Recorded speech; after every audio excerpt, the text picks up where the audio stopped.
Hello, everybody. Welcome to another episode of the Thriving Adoptees podcast. So today I'm delighted to be joined by Lora Keleher. Great to have you. Really looking forward to this conversation, Lora. Hi, it's wonderful to be here, Simon. Thank you for having me. Yeah. So Laura and I spoke a while ago in our like normal pre-interview conversation, and we came up with this theme about broadening our perspectives.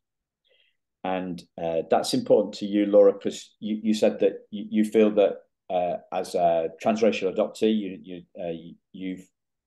you're come from multiple worlds, right? You've got the Asian Exactly. side and the American side. So yeah, that's got to be confusing, hasn't it? Multiple worlds. It can be a little bit confusing at times because people assume things about me because I'm Asian, and yet because I grew up in a Caucasian household, I tend to see the world like most Americans do.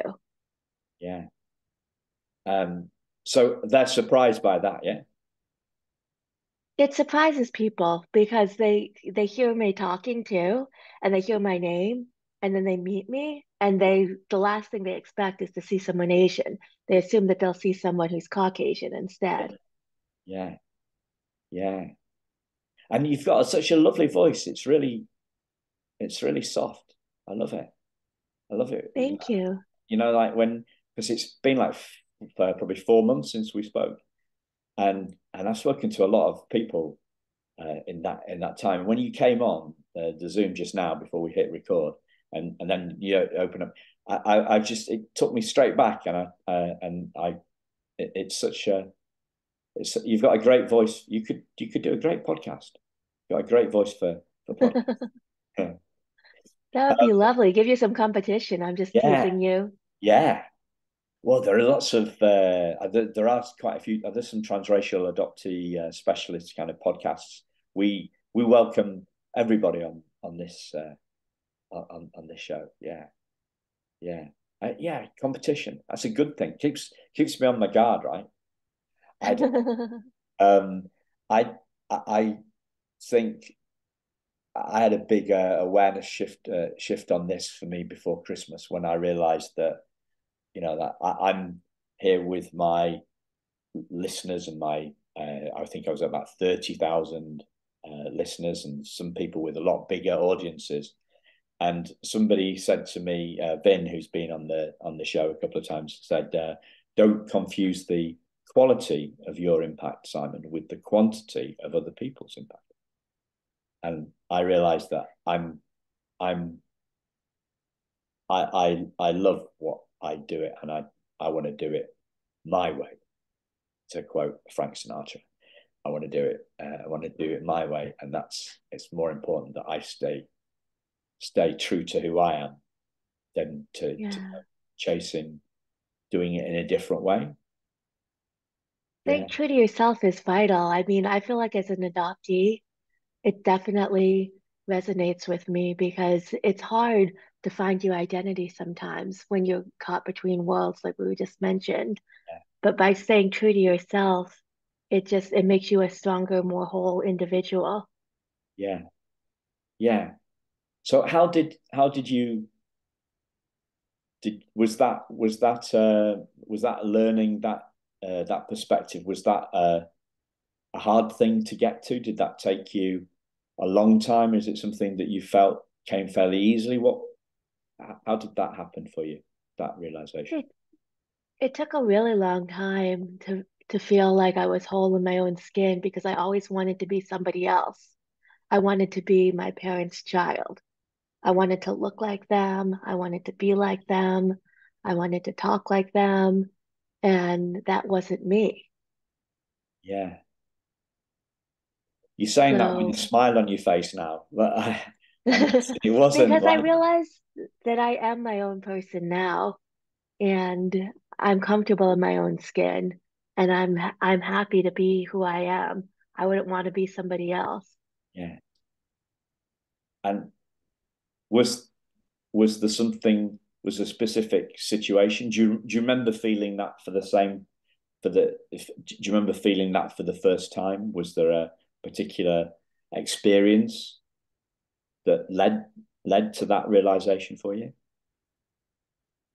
I recall when I was in college, I was on my own for the first time, and I started making lots of friends, and I started becoming my own individual. And that really changed my perspective. I took a Korean class, and I met a lot of half Korean people who primarily took that course. And I got to spend time with them and I got to learn about my heritage. And I also got to see that I was different because I had a different experience growing up than them. And that really helped me solidify who I am in contrast with who they were. Yeah.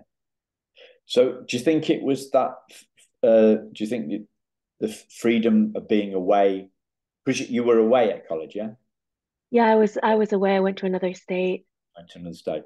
So was that kind of freedom from from home? Was that kind of like a door opening for you to experience this stuff? Oh, it was because I grew up in a really small town. There were very few people. It was very sheltered. It was New England. And after that, when I went to Arizona, there were people from all over the country. It was a huge school, thousands and thousands of people. I mean, the school was like 10 times bigger than my hometown, Wow. just the college kids. So I really got a chance to explore who I was, to meet different types of people, to compare and contrast myself with all different types, and to be able to say, no, this is who I am. Yeah.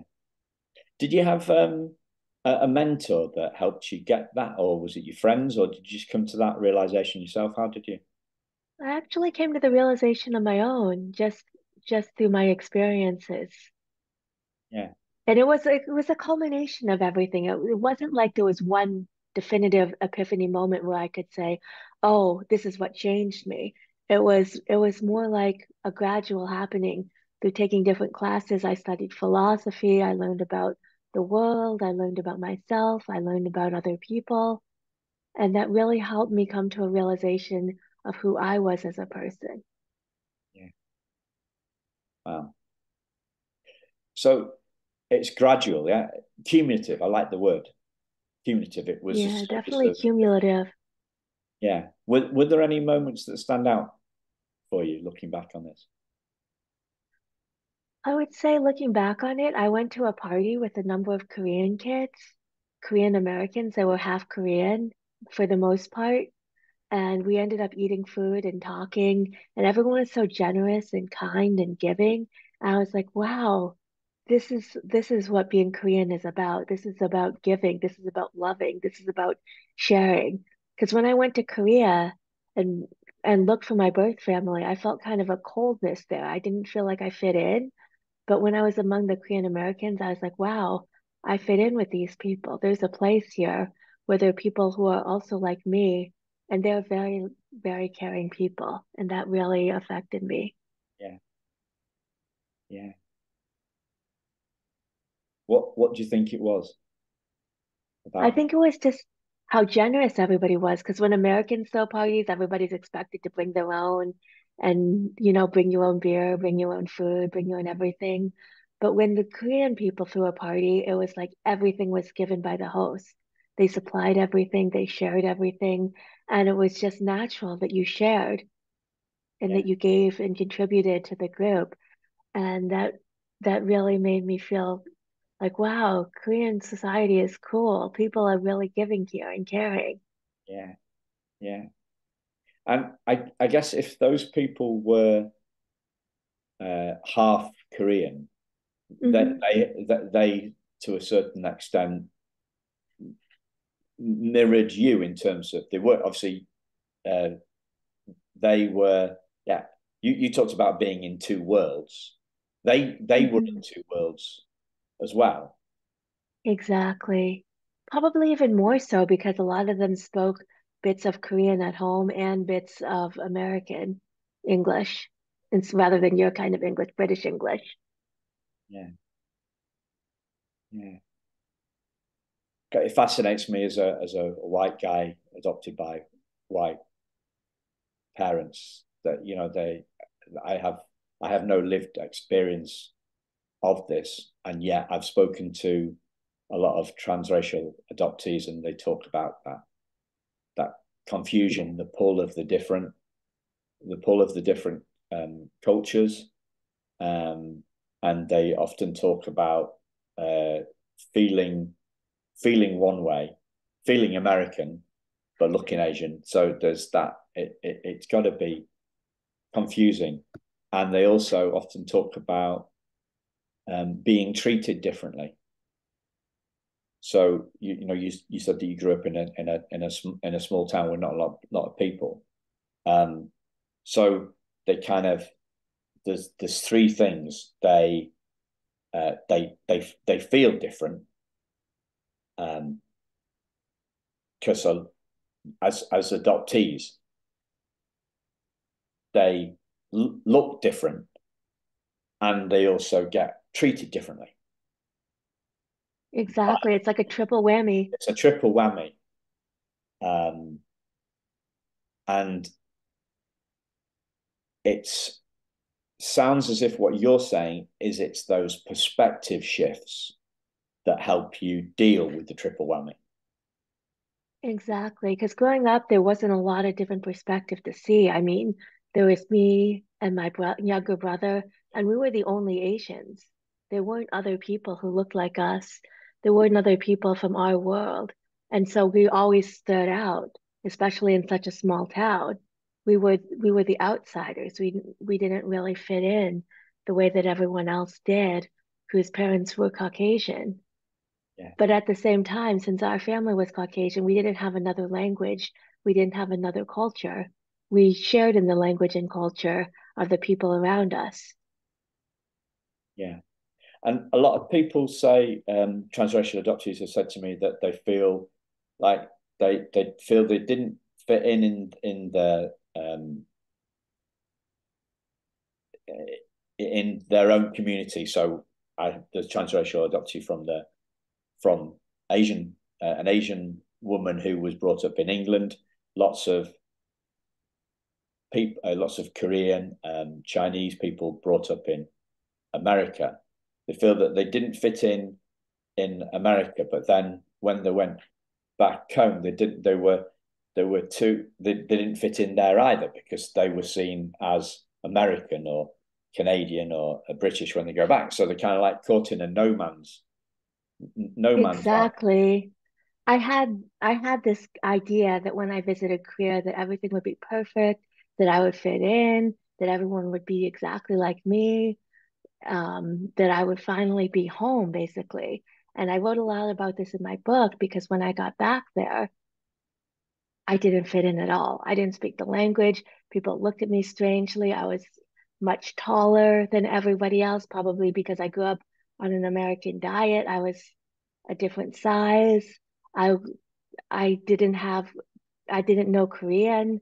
I Yeah, didn't you fit in dress at like all. American. You probably dress like American as I well. dressed like an American, exactly. I didn't dress the way they did. They had umbrellas and they valued having very pale skin. I was Yeah, somewhat suntan, so I was much darker than everyone I saw. It was it was quite an experience because I was expecting people to be very harmonious and very kind, and they pointed and laughed at me because I looked different. It wow. was it was quite Yeah, alarming. yeah. We that suntan thing is an interesting one, because in I remember going to, so my mum and dad, my dad was in the did national service in the Air Force in here in the UK, and one of the places that he got posted to was an island called Malta, which is in the Mediterranean, kind of off southeast of Sicily. And in Malta, if you're an aristocrat in Malta, you have pale skin and you stay out of the sun, because it's the people that work on the farms, or the people that work on the beach these days, or the people that work in the builders, like the work. So they're the ones with the tans. So the aristocracy, such as it is, that the posher people are pale, and having a tan is a sign that you work outside, which is not a good thing, from in their social strata. I think this was a few years ago, so maybe it's changed since then.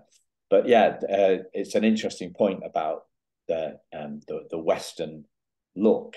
Like here, it's you've gone away, so you can afford to go away on holiday. You can have us in the sunshine because we don't get a lot of sun here in the UK. So interesting thing, right?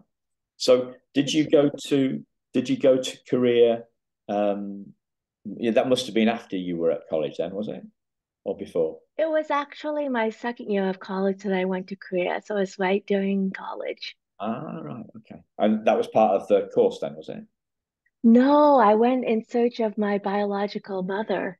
Right, So I went with my adopted parents, right. and we went there for 2 weeks, and we met my biological mother and my biological sisters. Wow, wow. And are you still in touch with them? I am not. I tried to reach back out to them, and there was no way to get a hold of them. Tricky. So it was really sad that I couldn't get back in touch with them. Yeah, But meeting them, I felt strange because we had a lot of the same mannerisms, and we looked very similar. I mean, we had similar facial structures and similar mannerisms, and I never met anybody else who had yeah, who had that.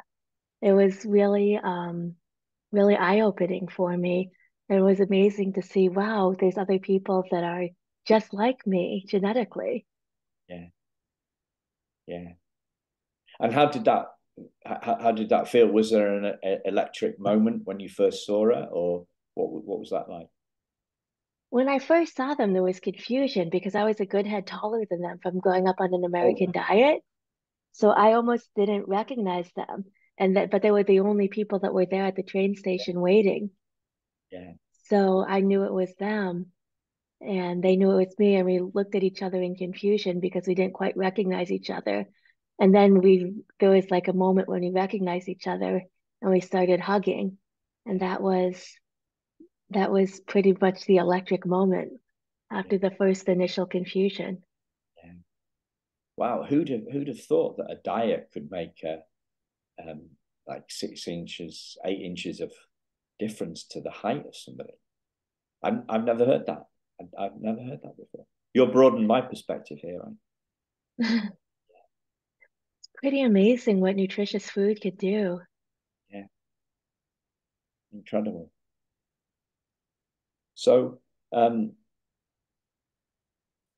how has so there's all these different things going on. A pretty a lot of progress in from college in the summer vacation after the first year of college. I'm guessing when you went to Korea, yeah, in the summer vacation. And then what was it like when you got back? When you went That's when I went back, that was when I started taking Korean classes. back? So I started learning a lot about Korean culture, a lot because our Korean teacher taught us not only the language, he taught us the culture, he taught us about the religions, he taught us about the societal expectations, he taught us a lot of different things. And it really gave a framework and a perspective to what I learned while I was in Korea Yeah, because I didn't understand why they were more hostile.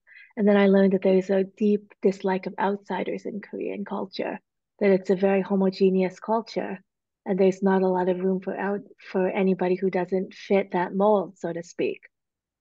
yeah, because there is that. I think when we don't understand people, I mean, I'm just thinking of stuff that I see on television, right? And you see like there's a different way of speaking. Like you see a cop show. So we watch Blue Bloods. It's a terrible show with Tom Selleck. But when you see that they're often not so the one episode that I saw a few weeks ago there was that distrust of outsiders was very clear. So there would the cops are investigating some problem that had gone on, and all the Korean people were saying that they don't speak English when they did, but they knew the toppers weren't going to speak Korean, right? So that it was their way of closing them out. There was that distrust, and they wanted to solve the challenge that was going on within their own community. And then there was so there was the yeah diff, and then the younger kids were more Western in their way than the parents, and it kind of. But a lot of the way that you talked about hostility, the way that they kind of spoke to one another in this Chinese society, and like a part of New York, it was quite quite shouty. Yeah. I didn't quite get that from the Korean language. It was more, there was a lot of dishonesty because we spoke through a translator, and the translator would ask questions, and you could tell by the body language that they weren't giving honest answers. Well, So it was one of the. You could tell that was the translator making it up to be different to what they said?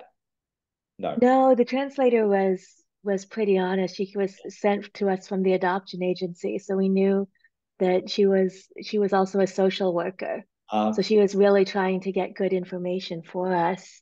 But what was happening is she would ask questions and they would respond, but the body language clearly indicated that they weren't telling the truth. Right. So it was really uncomfortable because we knew we were being lied to, but we couldn't say you're lying because that just wouldn't Yeah. wouldn't That be would. appropriate. Yeah. So, how did you talked about when you went back to college after the trip to Korea? You got a deeper understanding of the culture from the teacher.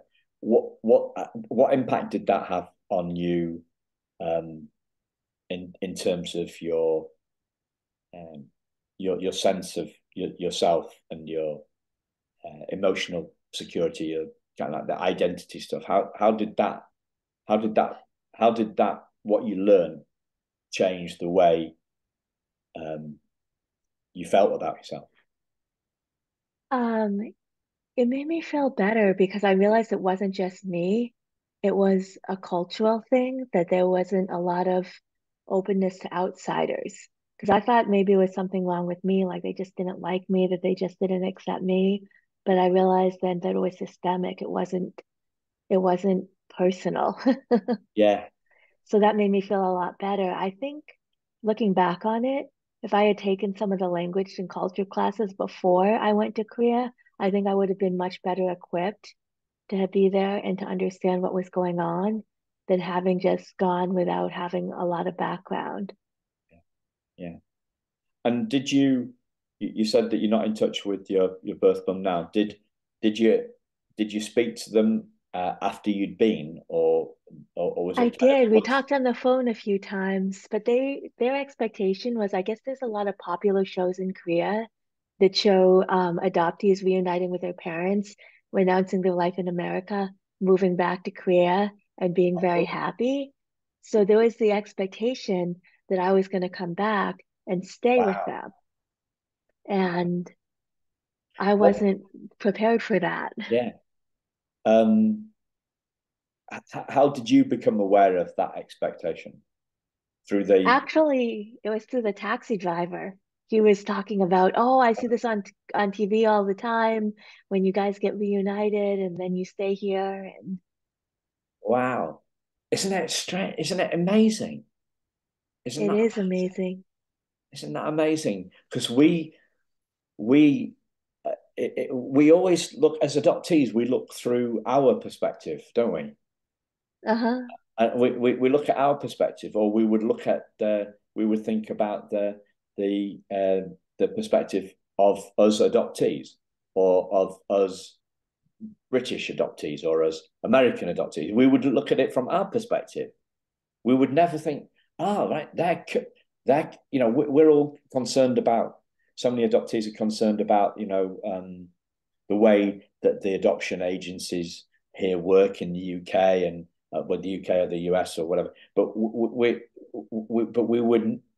don't think about, I don't know, maybe it's just me, but right. So their view is that after reunion, the people move back. Wow. Yeah, because it's on their popular TV show, so they think that that's what happens. That's the way it goes. Isn't that amazing? Do you talk about this in your book, Laura? I do somewhat. I talk about what it was like there. I talked about how I considered trying to move there for a bit of time, not permanently, but maybe I could move there and teach English and Yeah. help out the family because they didn't have a lot of money, those sorts of things. But ultimately, my language skills in Korean never became good enough to be able to move there, I don't think. Ah, wow. And also, I realized somehow going there made me realize that I still belong here in America. Ah, yeah, yeah. But without all this exploration, you wouldn't have known, eh? No, I would have always felt like an outsider. And Yeah, then I started to realize that I'm as an American as anyone else who grew up here. yeah. And did you go to the course? Did you go to university in Arizona because of this course that they had? Was that the? I honestly went because it was so diverse and so big. I'd never seen so much diversity, and I'd never seen so many students and people my age in one place. It's a huge school, 50,000 plus kids. Wow. Yeah, And so I love the idea of freedom. I didn't want to stay in New England where it was small and primarily Caucasian. I went to Arizona where it was large and there were all different types of ethnicities of people. And it was really wonderful because I got to meet all different types of people and it really broadened my perspective of, you know, my idea of what it was to be an American changed yeah, because there all these different people were American and yet they were from different backgrounds, they were from different places, but yeah, they all shared the culture of America. yeah. I've got to say this is a little bit of a strange thing, but so the first time I went to America on business, we were in Seattle. It was an education conference in Seattle, and I was the only Brit there, right? So, but they were from all different parts of America, probably like your school. And the first thing they started talking about was the weather in their state compared to the weather in the state. That was the first thing. I thought it was just British people that made small talk by talking about the weather, right? And that are very fascinated by the weather. I thought that was a British thing, and then I realised that obviously America is a lot bigger than the States. The discrepancy, the difference between the weather in the States is bigger because it's just a bigger country. So there's actually more to talk about in America if you've got people coming in from all the different states than in the UK because we're only like 400 miles from top to bottom. So a bit more than that, maybe 600. But anyway, that's an aside. So uh, you, you that was a conscious decision to go big to escape the small town vibe. Exactly. Yeah. So a lot of people would say, well, that's you moving out of your comfort zone, I guess. But you It felt, was. I moved completely out of my comfort zone. I and I felt comfortable in the bigger environment. I liked that it was a more urban environment. yeah, yeah, And I really just appreciated being able to meet so many different types of people from so many different places. yeah, yeah. Well, when you said Arizona, I was slightly taken aback. I thought that's a long way, because when I was a student, I was like an hour and a quarter drive on a good day. So that meant that I could come home and see my friends actually when I wanted to, and also get my washing done. Right, so that was that was the thing. I was thinking Arizona to New England, or New England to Arizona. That's got to be like a 8 hour. 6 hour plane flight. Yeah, so a plane flight. Yeah, I wouldn't have been able to come home and get my washing done. So No. yeah, the broadening of perspectives. So how has the broadening? How has your perspective shifted since since leaving college? Where do you live now? Well, Where do you live I now? live in Los Angeles, Okay. Yeah. and Los Angeles is very diverse. There's people from all over. There's even a Koreatown, and I love being in Koreatown. I love going to H Mart. I love being able to immerse myself in somewhat of in the American Korean culture. Um, because it's different than being in Korea. It's everyone in like say Koreatown is more Americanized, and there's not the distrust and the hostility towards strangers Yeah. or outsiders. Yeah. Yeah. That feels So like a safe place. Yeah. So that is the it is American Korean. Yeah. it's American Korean, exactly. So there's people like me. And then just being here among so many people from different cultures and different places in LA, it's like I fit in because everybody's from somewhere else, pretty much. Yeah. It's one of those places where everyone comes here from all around the country and all around the world. So it's like a huge melting pot. You know, they say America's a melting pot. Los Angeles truly is one. And you get comfortable being yourself because everybody is just themselves because there's nobody there to judge you and say that you should be this way. It's more it's very accepting here. Yeah. A more enlightened, accepting culture. Yeah. Exactly. Yeah. So has this just deepened your sense of comfort then, would you say? Definitely. I feel like I belong here. I'm not afraid to go places with the fear that somebody might judge me or might talk down to me just because I look different. I don't have that living in Los Angeles. And how long have you lived there, Laura? I've lived here for 10 plus years, so quite a while. So last time um, we spoke, you also talked about um, the you talked about authenticity from another perspective, and you were talking about uh, that you see our spirit of who we are as pure and perfect, and you compared and contrast that against like phonyism, like feeling phony, wanting to be. So, can you tell us a little bit more about that? Well, I believe that we're all pure and perfect deep down. Our spirits are. It's only life that taints us, so to speak. Yeah, only that's a big only, right? Only life. Yeah, it's a big only. Yeah, because we're more alike than different. And deep down, we're all humans. We're all part of the same race. Part of, we're all part of the same world, basically. And a lot of the things on the surface that we see, the color of our skin, the mannerisms, the accents, those are on the surface. Deep down, we all have the same desires. We all want to be happy. We all want to love. We all want to have joy. You know, we all have these things. We're all trying to live our best lives.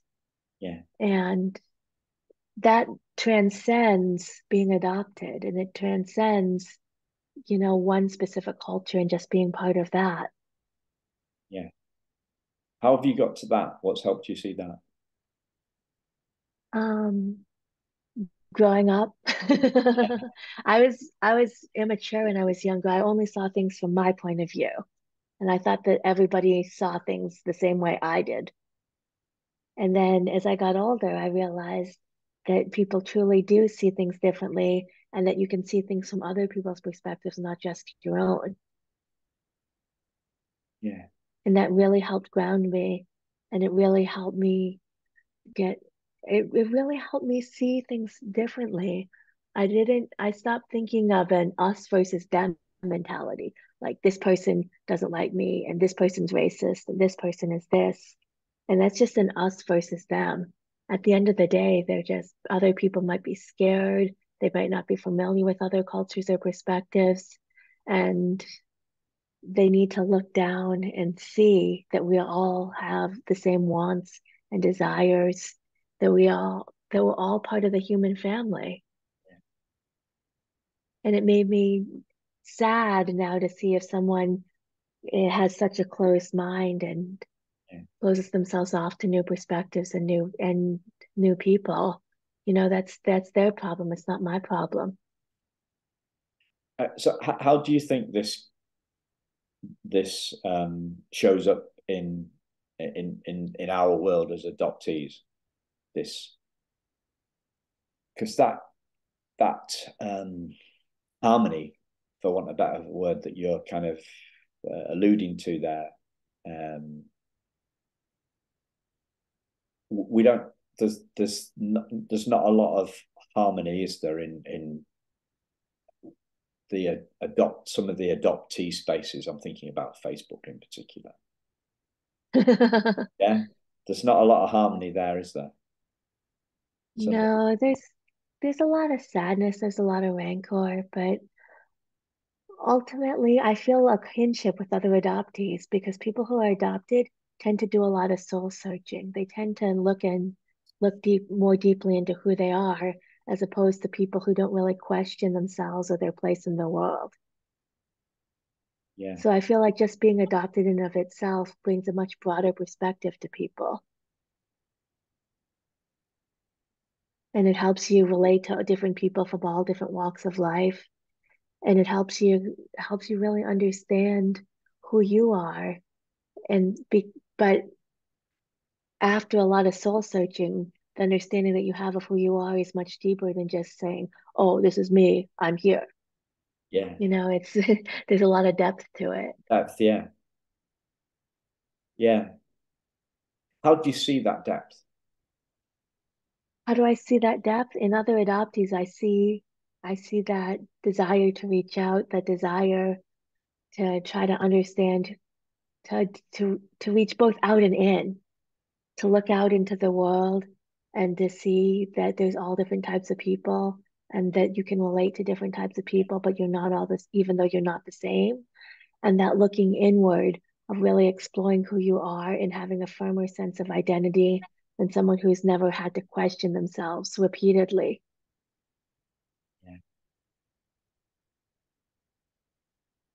There's a lot of wisdom here. There's a lot of wisdom here.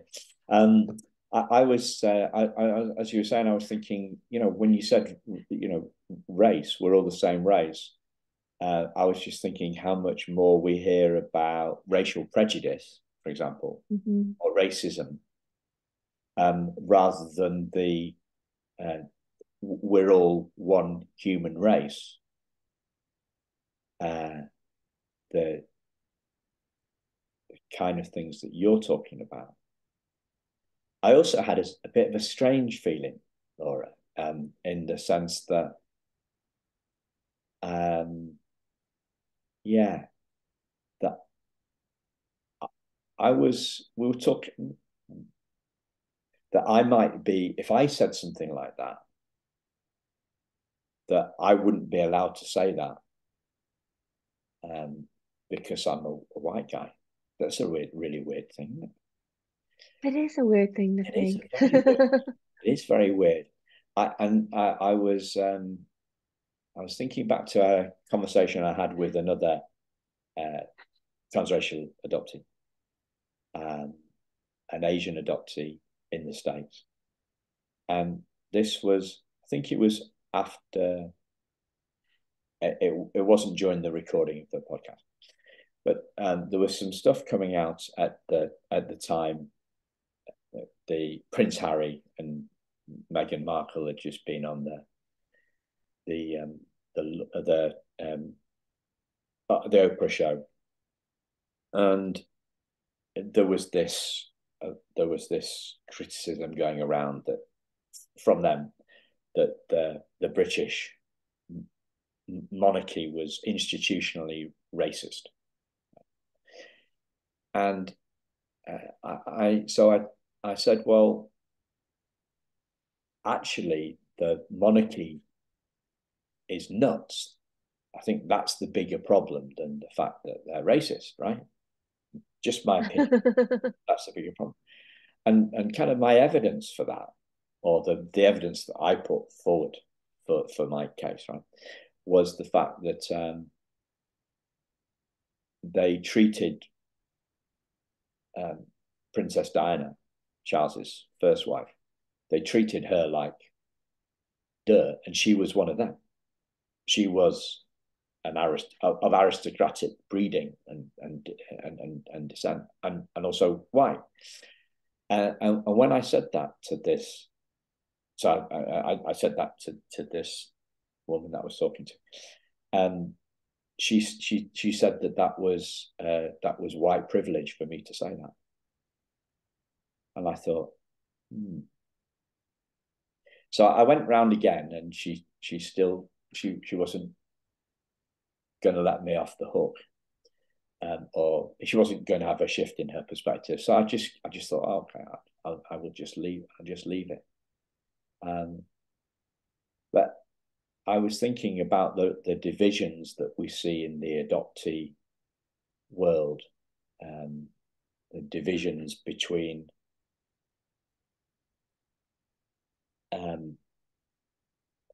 adoptive parents, the non-adoptees, society, people wanting to change the way that the world sees adoptees. So people are kind of looking outwards rather than looking inwards. I hear you, and I feel like looking inwards is more vital than looking outwards, because when you look inwards, you start to accept yourself and you start to accept other people. I feel like once you start reaching those stages, it makes you a more accepting person of people outside of yourself, because you start realizing, wait a second, I feel insecure. They might feel insecure too. Or I feel a little bit uncomfortable with this. This person might also understand what it's like to be uncomfortable. So it's that sense of shared feelings then. Exactly. Is that empathy?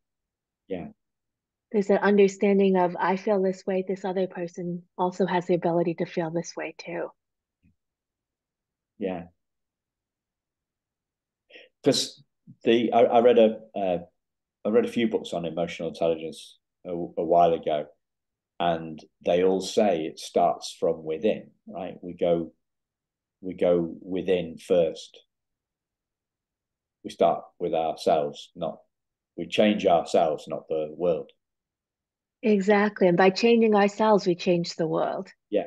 Oh, yeah. But yeah, we do change the world because the world is the way that we see it. Yeah.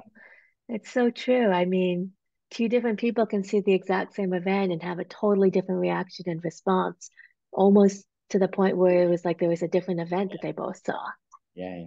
Yeah. Yeah. So true.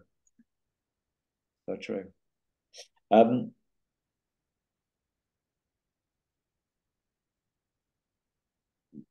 this so I'm really not sure. You've flummoxed me with your wisdom's really shaken me up in a good way. Oh, that's wonderful to hear. Yeah, I'm thinking what I need to reflect on from my own stuff Yeah. in terms of I mean, going in is always harder. than just looking out and just seeing all the divisiveness and blaming people. Yeah. Yeah.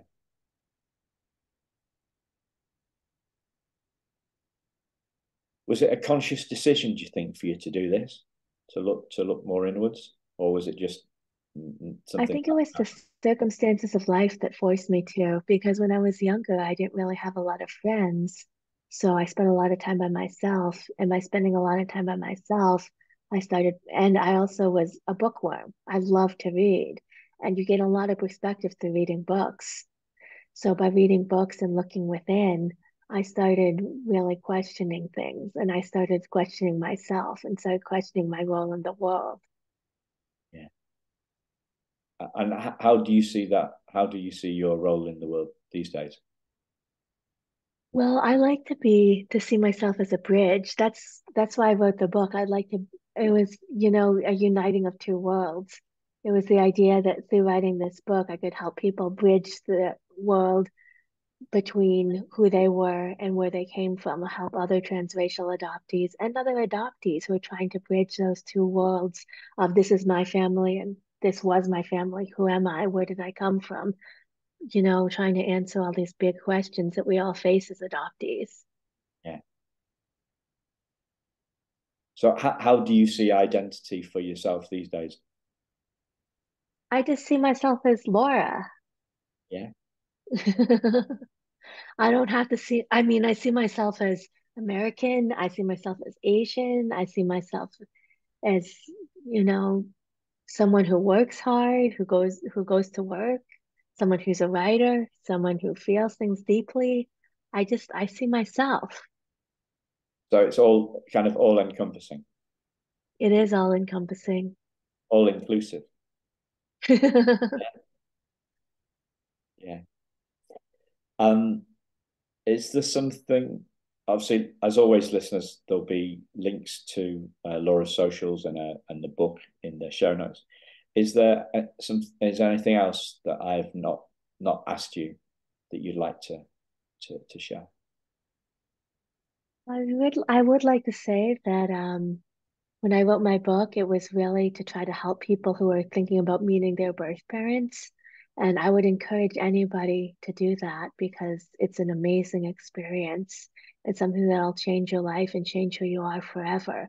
I realize not everyone gets that opportunity, but if you do and you're on the fence because you're kind of nervous about it, that it's really something worth exploring and something worth doing. Yeah. So we're back to that thing about consciously going out and making a conscious decision to go beyond your comfort zone, like you did when you travelled to Arizona to go to college, and also to go back to Korea to meet your birth family. Exactly. I think the more you stretch yourself, the more you learn and grow. Yeah, beautiful. You stretched me today. Thanks a Well, lot. thank you for having me. You're welcome. It's been a wonderful hour or so. Thanks, Laura. Thanks, listeners. We will speak to you very soon. Bye.